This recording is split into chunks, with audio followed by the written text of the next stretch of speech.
ఓం నమః శివాయ. ఓం నమో నారాయణాయ. కర్మ నరదృష్టి నివారణ కాళభైరవాయ నమో నమః. ఓం గురు అరిష్టేతు సంప్రాప్తే గురు పూజాంచ కారయేత్. గురుధ్యానం ప్రవక్ష్యామి. విద్య ఉద్యోగ విదేశీయాన రాజసన్మానోత్సవ గజసన్మానోత్సవ వివాహ తదనంతర పుత్ర పుత్రిక సంతాన సంబంధిత అరిష్ట దోషపీడోప ఉపశాంతయే. హరి ఓం. మా ఛానల్కి స్వాగతం. చూస్తున్న వీక్షకులకు ప్రేక్షకులకు ప్రియ కాళభైరవ భగవద్బంధులకి స్వాగతం పలుకుతూ మమ్మల్ని ఎంతగానో ఆదరిస్తూ ఉండబడినటువంటి ప్రియ సోదర సోదరీమణులకు, సనాతన ధర్మ సంరక్షకులకు, జ్యోతిష్ అభిమానులకు, పుష్కర స్నానం చేసేటువంటి ఆధ్యాత్మిక భగవద్బంధువులకి, అంటే 12 ఏళ్ళకు ఒకసారి మనకు పుష్కరాలు వస్తూ ఉంటాయి.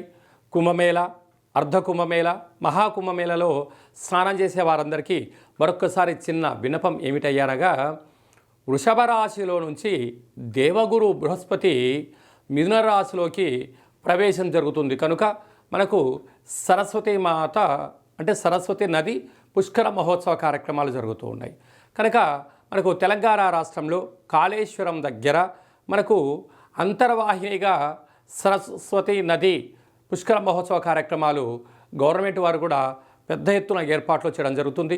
కనుక మనమందరము కూడా మే నెల 15వ తారీఖు నుండి 27వ తారీఖు వరకు మన వీలును బట్టి వెళ్ళి పుష్కర స్నానాన్ని ఆచరింపజేసుకొని ముక్కోటి దేవతల యొక్క ఆశీస్సులు, పుష్కరుడి యొక్క ఆశీస్సులు పొందాలని కోరుకుంటూ, అందరిపైనను 12 రాశులపైనను, ఈ భూమండలం మీద ఉండబడినటువంటి అనేక జంతువులపైనను, పక్షులపైనను, ప్రకృతిపైనను దేవగురు బృహస్పతి యొక్క ఆశీస్సులు ఉండాలని కోరుకుంటూ, అందరినీ చల్లగా ఆశీర్వదించమని కోరుకుంటూ మనము స్వామివారిని వేడుకుందాం. 12 రాశుల్లో గ్రహ గమనాన్ని ఓసారి వీక్షింపజేద్దాం.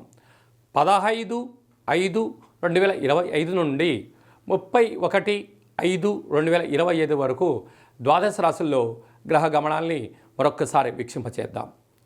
మేషరాశిలో బుధ భగవానుడు సంచార స్థితి, వృషభ రాశిలో రవి భగవానుడు ఏడాది తర్వాత సంచార స్థితి, 12 సంవత్సరముల తర్వాత మిథున రాశిలో దేవగురు బృహస్పతి సంచార స్థితి, కర్కాటక రాశిలో కుజ భగవానుడు నీచభంగ రాజయోగ సంచార స్థితి, కన్యరాశిలో కేతు సంచార స్థితి, మీనరాశిలో శుక్ర భగవానుడు, శని భగవానుడు, రాహు భగవానుడు సంచార స్థితితో ప్రారంభంలో ఇలా ఉన్నాయి. 19వ తారీఖు 5వ నెల 2025 నుండి రాహు భగవానుడు కుంభరాశిలోకి సంచార స్థితి, కేతు భగవానుడు సింహరాశిలో సంచార స్థితితో 12 రాశుల్లో గ్రహ గమనాలను మనం ఒకసారి వీక్షింపచేసాం. సింహరాశి వారికి దేవగురు బృహస్పతి యొక్క ఆశీస్సులు పొంది అద్భుతమైన లాభాలు ఎలా పొందాలో ఈ వీడియోలో సవివరంగా సంపూర్ణంగా తెలుసుకుందాం. సింహరాశిలో ఏ నక్షత్రాలు వస్తానగా, మఖా నక్షత్రంలోని 4 పాదాలు, పుబ్బా నక్షత్రంలోని 4 పాదాలు, ఉత్తరా నక్షత్రంలోని 1 పాదం కలిపితే సింహరాశి. రాశాధిపతి సూర్య భగవానుడు. వీరికి 2వ స్థానంలో కేతు సంచార స్థితి ఉండడం వల్ల వృత్తులు, ఉద్యోగాలు, వ్యాపారాలు, రాజకీయాలు, సేవా రంగాల్లో వీరి మనోధైర్యము, వీరి యొక్క ఆలోచనని విజయానికి అనేక మెట్లు ఎక్కుతారని చెప్పి కూడా గమనించగలగాలి. అలాగే అష్టమంలో త్రిగ్రహ సంచార స్థితి, శుక్రుడు శని రాహు సంచార స్థితి ఉండడం వలన పుష్కర స్నానం చేయడం, 4 మంగళవారాలు 4 శనివారాలు వీలైనంత వరకు మౌనంగా ఉండడం, అమావాస్య తిథి యందు కాళభైరవ పూజా కార్యక్రమం పాల్గొనడం వలన సకల అనారోగ్యము, దుష్టగ్రహాలు తొలగిపోతాయని చెప్పి కూడా గమనించాలి. అలాగనే భాగ్యస్థానంలో బుధ సంచార స్థితి ఉండడం వల్ల ప్రేమికులు, భార్యాభర్తలు అన్యోన్యత చాలా అవసరం. ఒకరికి తెలియకపోతే మరొకరు ఏమైనా చెప్తే వినగలిగినట్లయితే విజయం మీ సొంతం అవుతుంది. ఏడాది తర్వాత రాజ్యస్థానంలో రవి సంచార స్థితి ఉండడం వలన ప్రమోషన్స్, వ్యాపారాలు, అభివృద్ధి, అనేక కెరియర్లో మంచి మలుపు తిరగబోతుందని చెప్పి కూడా గమనించాలి.